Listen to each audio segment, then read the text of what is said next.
ಮತ್ತೇನು ಮಾತಾಡೋ ಅವಶ್ಯಕತೆ ಇಲ್ಲ. ನನಗೆ ನೋವಾಗಿದ್ದು ಇಂಥ ಒಳ್ಳೆ ಕೆಲಸ ಮಾಡುವಾಗ ಜಿಲ್ಲಾಡಳಿತ ಸಾರ್ವಜನಿಕರಿಗೆ ಗೊತ್ತಾಗೋದು ಬೇಡವ. ಸುಮಾರು 15,901 ಲಸಿಕೆ ಕೊಟ್ಟಿದ್ದೀವಿ ನಾವು. 24,000 ಬೇಡಿಕೆ ಇತ್ತು. ನಾನು ಛತ್ತೀಸ್ಗಢಕ್ಕೆ ಹೋದಾಗ ಅಲ್ಲಿ ನೋಡ್ಬಿಟ್ಟು ನಾನು ಅಲ್ಲಿಂದ ಫೋನ್ ಮಾಡಿದೆ. ನಾನು ಬರ್ತೀನಿ ಅಂದರೆ ನೋಡಿದ್ರಲ್ಲ ಹೆಂಗೆ ಮಾಡಿದ್ರು ಅಂತ. ಇಚ್ಛಾಶಕ್ತಿ ಕೊರತೆ ಎಷ್ಟು ಮಟ್ಟಿಗಿದೆ ಅನ್ನೋದು ನನಗೆ ಮನವರಿಕೆ ಆಯಿತು. ಶಾಸಕರುಗಳಿಗೆ ಗೊತ್ತಿಲ್ಲ ಇದು ನೋವಿನ ಸಂಗತಿ. ಆದ್ದರಿಂದ ಇದು ಒಳ್ಳೆಯದಲ್ಲ. ಅದಕ್ಕೇನೇನು ಹೇಳಬೇಕು ಮೊದಲೇ ಹೇಳಿದ್ದೀನಿ. ಇನ್ನು ಮುಂದೆ ಅದರ ಆಗಬಾರ್ದು. ರೈಲ್ವೆ ಕ್ರಾಸ್ ಅಡಿಯಲ್ಲಿ ಎಲ್ಲ ಕಡೆ ನೀರು ನಿಲ್ತಿದೆ. ಮಳೆ ಬಂತು ಒಂದಿಲ್ಲಪ್ಪ, ಒಂದು ನಿಮಿಷ ತಾಳಿ. ಇತ್ತೀಚೆಗೆ ಮಾಡಿರೋದ್ರೊಳಗೆ ಯಾವುದೂ ನಿಂತಿಲ್ಲ. ಹಳೆ ಕೇಸ್ಗಳು ಸಾವಿರಾರವೆ. ಹಳೆ ಕೇಸನ್ನು ಈಗಾಗಲೇ ರಿವ್ಯೂ ಮಾಡಿದ್ದೀನಿ. 15 ದಿನಗಳ ಹಿಂದೆ ನಾವು ಮಹಾನಗರ ಪಾಲಿಕೆಯವ್ರನ್ನ, BDN ಅವ್ರನ್ನ, ಸ್ಲಮ್ ಬೋರ್ಡ್ನವ್ರನ್ನ, ರೈಲ್ವೆ ಇಲಾಖೆಯವ್ರನ್ನ ಎಲ್ಲರನ್ನೂ ಕೂಡ ಕರೆದು ಮಾತಾಡಿದ್ದೀವಿ.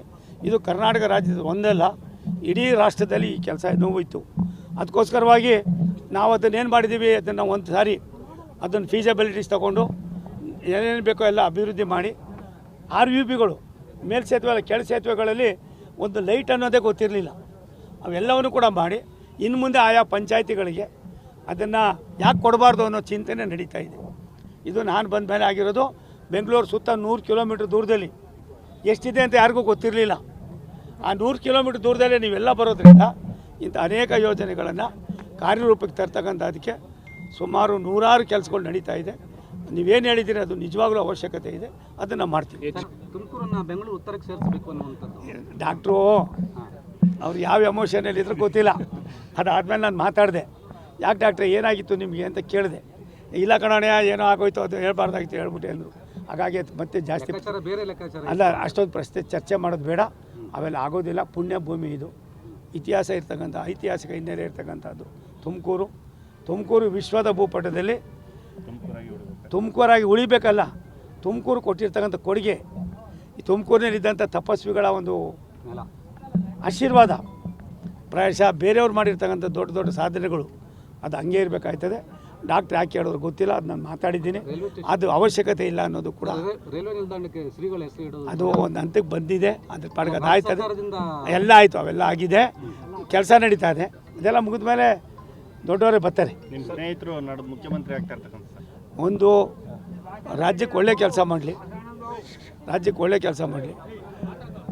ಏನಿವತ್ತು ಇದೆ ಈ ಗೋಜಲು ಅನಿಶ್ಚಿತತೆ, ಅದನ್ನು ಹೋಗಲಾಡಿಸೋ ಕೆಲಸ ಮಾಡಲಿ. ಅದಕ್ಕೆ ನಮ್ಮದೇನಿದ್ದಿಲ್ಲ. ಅವ್ರ ಪಕ್ಷ ಅವ್ರಿಗೆ ಕೊಟ್ಟಿದೆ, ಹೈಕಮಾಂಡ್ ತೀರ್ಮಾನ ಮಾಡಿದೆ, ಕೊಟ್ಟಿದ್ದಾರೆ.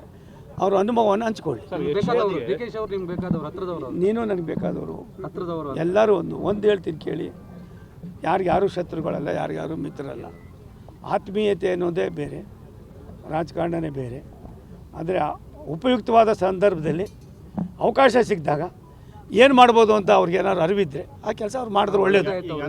ಸಿಕ್ಕಿರೋದು ಒಳ್ಳೇದಾಯಿತು ಅಂತ ಹೇಳಿದ್ವಲ್ಲ, ಒಳ್ಳೆ ಕೆಲಸ ಮಾಡಲಿ. ಈಗ ಮೋದಿ ಅವರ ಚರ್ಚೆ ಮಾಡಿದ್ರೆ ಸರ್, ಈಗ ಬ್ರಿಡ್ಜಿನ ವಿಚಾರ ಕರ್ಕೊಂಡ್ಬರ್ತೀನಿ ಅಂತ ಭಾಷಣದಲ್ಲಿ ಮಾತಾಡೋದು. ಬ್ರಿಡ್ಜಿನ ವಿಚಾರ ಕರ್ಕೊಬರ್ತೀನಿ ಅಂದರೆ ಪ್ರಯತ್ನ ಮಾಡ್ತೀನಿ ಅಂದಿದ್ದು. ಯಾಕೆ ಪ್ರಯತ್ನ ಮಾಡ್ತೀನಿ ಅಂದರೆ, ನಮ್ಮ ತುಮಕೂರಿಗೆ ಇನ್ನೊಂದಷ್ಟು ಒಳ್ಳೆ ಯೋಜನೆಗಳಾಗಬೇಕಾಗಿವೆ. ತುಮಕೂರು ಬೆಂಗಳೂರು ಯಾವ ರೀತಿ ಬೆಳೀತಾ ಇದೆಯೋ ಆ ಬೆಳೀತಕ್ಕಂಥ ಲಕ್ಷಣಗಳಿವೆ, ಇನ್ಫ್ರಾಸ್ಟ್ರಕ್ಚರ್ ಇದೆ. ಅದಕ್ಕೋಸ್ಕರವಾಗಿ ಒಬ್ಬ ರಾಷ್ಟ್ರದ ನಾಯಕನನ್ನು, ದೇಶದ ಅಭಿವೃದ್ಧಿಯ ಚಿಂತಕರನ್ನು, ಈ ದೇಶವನ್ನು ಯಾವ ರೀತಿ ನಾವು ಅಭಿವೃದ್ಧಿ ಮಾಡಿದ್ರೆ ಆಯ್ತದೆ ಅನ್ನುವ ಒಬ್ಬ ದೊಡ್ಡ ಕನಸುಗಾರ ನೆನಸಾಗಿ ಮಾಡಿರ್ತಕ್ಕಂಥವರು ಬಂದು ಭಾರತ ಸರ್ಕಾರದಲ್ಲಿ ಪ್ರಧಾನಮಂತ್ರಿಗಳಾಗಿ ಕರ್ನಾಟಕದಲ್ಲಿ ತುಮಕೂರಿನಲ್ಲಿ ಇರ್ತಕ್ಕಂಥ ಅಭಿವೃದ್ಧಿ ಕೆಲಸಗಳು ನೋಡಿದಾಗ ಇನ್ನೊಂದಷ್ಟು ನಮಗೆ ಅನುಕೂಲ ಆಯ್ತದೆ ಅನ್ನೋ ದೃಷ್ಟಿಯಿಂದ ಅವ್ರು ಕರೀತಾ ಇದ್ದಾರೆ.